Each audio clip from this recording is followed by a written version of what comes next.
Assalamualaikum warahmatullahi wabarakatuh. Apa kabar anak-anak ibu kelas 4 SD IT Al-Ansor yang ibu sayangi? Semoga kalian selalu sehat dan tetap semangat belajar walaupun berada di dalam rumah. Sebelum kita memulai pembelajaran, mari bersama kita membacakan doa terlebih dahulu. Tadahkan tanganmu. A'udzu billahi minasyaitonir rajim. Bismillahirrahmanirrahim. Rabbi zidni ilma warzuqni fahma wa amalan salihah. Amin. Sudut yang terjadi jika dua garis sejajar dipotong oleh sebuah garis. Nah, di sini berarti akan ada dua garis yang saling sejajar. Misalkan di sini saya beri garis hijau, kita beri nama garis A. Kemudian garis satunya lagi garis berwarna merah, kita beri nama garis B. Berarti garis A itu sejajar dengan garis B yang dipotong oleh sebuah garis. Jadi di sini ada garis baru yang memotong garis A dan B yang kita beri nama garis M. Di sini nanti akan terjadi sudut-sudut karena dua garis yang sejajar dipotong oleh sebuah garis. Nah, sudut apa aja? Kita beri nama sudut A1, sudut A2, sudut A3, dan sudut A4. Kemudian di garis yang satu lagi, yaitu di garis B, sudut B1, sudut B2, sudut B3, dan sudut B4. Nah, jadi jumlah seluruh sudutnya itu ada 8 sudut. Nah, dari 8 sudut ini akan kita ketahui sudut-sudut apa aja ya yang akan kita temukan. Jadi, kita akan membahas tentang sudut sehadap, sudut berseberangan, sudut bertolak belakang. Kita akan bahas satu persatu. Yang pertama, sudut sehadap. Kenapa ya dikatakan dengan sudut sehadap? Ya, sudut sehadap itu mempunyai arti sudut-sudut yang menghadap arah yang sama. Jadi, mereka itu dikatakan sehadap apabila arah sudutnya sama, saling berhadapan. Nah, cara mudah untuk memahaminya, nanti kita lihat aja di kaki-kaki sudutnya. Nah, di kaki-kaki sudutnya itu, dia mempunyai arah yang sama. Dan sudut sehadap ini dia juga mempunyai besar sudut yang sama. Oke. Untuk lebih mengetahui, untuk lebih pahamnya lagi, mari perhatikan contoh. Nah, di sini sudah ada dua garis yang dipotong oleh sebuah garis ya. Nah, pertama kita lihat terlebih dahulu sudut A1. Nah, sudut A1 ini sehadap dengan siapa ya? Kita lihat nih kaki sudutnya. Sudut A1 ini kaki sudutnya satu ke atas dan satunya lagi ke kiri. Nah, yang mirip dengan kaki sudut ini yang mana? Kita lihat di garis B. Satu dia ke atas, satu dia ke kiri. Ya, jawabannya adalah B1. Maka sudut A1 sehadap dengan sudut B1. Nah, sudut A1 ini dengan sudut B1 ini mempunyai besar yang sama. Misalkan sudut A1 ini besarnya adalah 110 derajat, maka sudut B1 juga itu jumlah besar sudutnya adalah 110 derajat karena dia sama besar. Nah, mana lagi nih? Ya, kita lihat sudut A2. Nah, sudut A2 ini sehadap dengan siapa ya? Ya, kita lihat lagi nih kaki sudutnya. Sudut A2 satu ke atas dan yang satu lagi ke kanan. Nah, mana nih yang sama? Kita lihat di garis B. Ya, jawabannya adalah sudut B2 karena yang satu juga ke atas, satu lagi ke kanan. Sudut A2 sehadap dengan sudut B2 dan besar sudutnya juga sama. Jadi kalau misalkan sudut A2 ini besarnya adalah 60 derajat, maka sudut B2 juga 60 derajat. Oke, kita temukan lagi. Masih adakah sudut sehadap? Ya, masih ada ini. Sudut A3.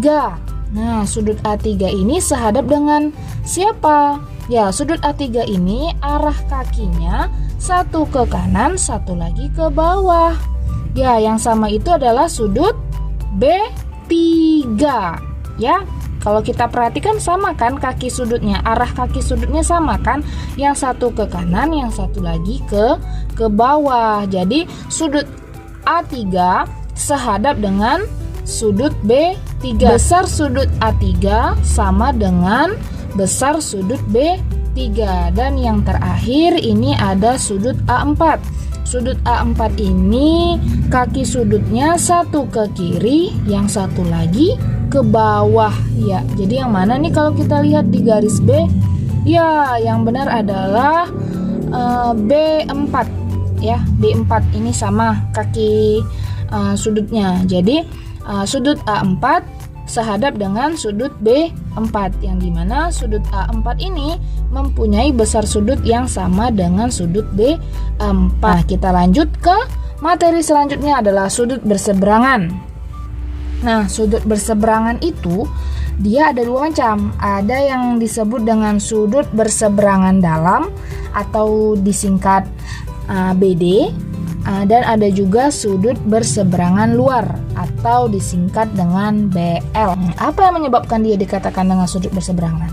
Ya, dikatakan sudut berseberangan itu karena sudut yang terjadi akibat adanya garis potong. Nah, adanya garis potong di dua garis sejajar. Nih, seperti gambar kalian bisa lihat. Nah, ada dua garis sejajar yang dipotong oleh garis baru. Jadi patokan kita lihat dulu nih garis potongnya. Nah, nih yang kita beri nama garis M. Di sebelah kiri garis M kita kasih namanya tim kiri, dan di sebelah kanan garis M itu kita beri nama tim kanan. Nanti dikatakan berseberangan itu sudutnya itu ada di kiri dan satunya lagi ada di kanan. Jadi dia seperti berlawanan karena arahnya sudah beda. Nanti jadi ada di sudut kanan dan ditemukan juga ada di sudut kiri. Nah, seperti itu. Nah, kita bahas satu persatu ya. Baik, perhatikan gambar. Kita bahas tentang sudut berseberangan dalam atau kita singkat BD. Nah, mana dia? Ini contohnya, misalkan sudut A4. Nah, sudut A4 ini berada di garis dalam bagian kiri. Jadi nanti temannya ini berlawanan arah. Nah, berlawanan arah, dia nggak di kiri, dia ada di kanan. Nah, jadi untuk menemukannya kita lihat garis B bagian dalam, tapi di bagian kanan. Jadi sudut mana yang ada di bagian kanan dalam? Di garis B, ya. Nah, ternyata kita temukan ini dia. Nah, jadi sudut A4 itu berseberangan dalam dengan sudut B2. Karena sudut A4 ini kan berada di garis dalam bagian kiri, dan sudut B2 ini berada di garis bagian dalam tapi sebelah kanan. Nah, inilah yang disebut dengan sudut berseberangan dalam. Oke, kita temukan lagi. Kita lihat di sudut A3. Nah, sudut A3 ini siapa yang berseberangan dalam dengan sudut A3? Kita perhatikan A3 ini berada di dalam garis kanan ya. Yakni ini dia A3. Berarti yang berseberangan dalam dengannya ada di garis B, tetapi di sebelah kiri bagian dalam. Nah, siapa itu? Ya, benar sekali. Sudut A3 itu berseberangan dalam dengan sudut B1. Oke, nah itu cara mengetahui bagaimana mencari sudut berseberangan dalam. Nah, kita masuk ke bagian duanya adalah sudut berseberangan luar. Berarti dia itu berada di seberang luar. Dia seperti yang juga kalau misalnya dia ada di kanan, berarti temannya ada di kiri tapi bagian luar. Seperti itu. Contohnya di sini adalah sudut A1. Sudut A1 ini berada di luar bagian dia berada di kiri bagian luar, maka sudut yang berseberangan dengan dia ini adalah sudut ada di garis B, tetapi dia berada di luar di sebelah kanan. Nah, mana dia? Ini dia, B3. Jadi sudut A1 berseberang luar dengan sudut B3. Kemudian sudut A2. Nah, ini sudut A2. Sudut A2 berseberangan luar dengan sudut B4. Oke, kita lanjut ke pembahasan yang ketiga. Sudut bertolak belakang. Nah, apa sih yang dimaksud dengan sudut bertolak belakang?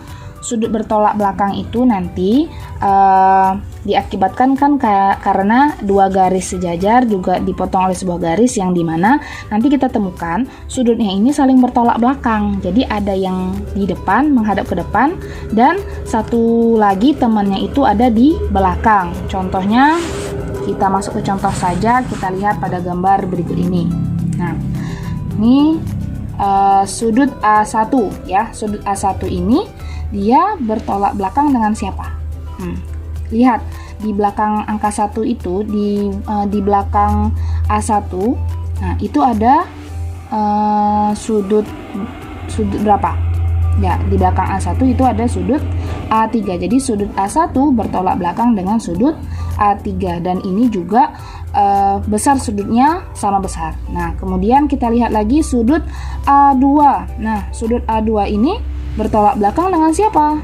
Ya, sudut A2 itu bertolak belakang dengan sudut A4. Kita bahas dia di dalam satu garis karena sudut yang saling bertolak belakang ini dia dalam satu garis tetapi dia bertolak belakang, berlawanan arah dia. Nah, seperti itu. Kemudian kita lihat di garis B. Nah, di garis B ini ada B1. B1 bertolak belakang dengan siapa? Ya, B1 bertolak belakang dengan B3. Dan selanjutnya kita lihat lagi sudut B2. Nah, sudut B2 ini bertolak belakang dengan siapa kira-kira? Ya, dengan sudut B4. Nah, seperti itulah menentukan sudut-sudut bertolak belakang. Alhamdulillahirobbilalamin, kita sudah sampai di penghujung materi tentang sudut yang terjadi jika dua garis sejajar dipotong oleh sebuah garis. Jadi semoga anak-anak ibu paham tentang materi pada hari ini dan dapat mengerjakan tugas yang akan ibu berikan. Sampai di sini pertemuan kita pada pembelajaran kali ini. Kita tutup dengan doa kafaratul majelis. Subhanakallahumma wa bihamdika asyhadu an la ilaha illa anta astaghfiruka wa atubu ilaik. Sampai jumpa pada video pembelajaran selanjutnya. Assalamualaikum warahmatullahi wabarakatuh.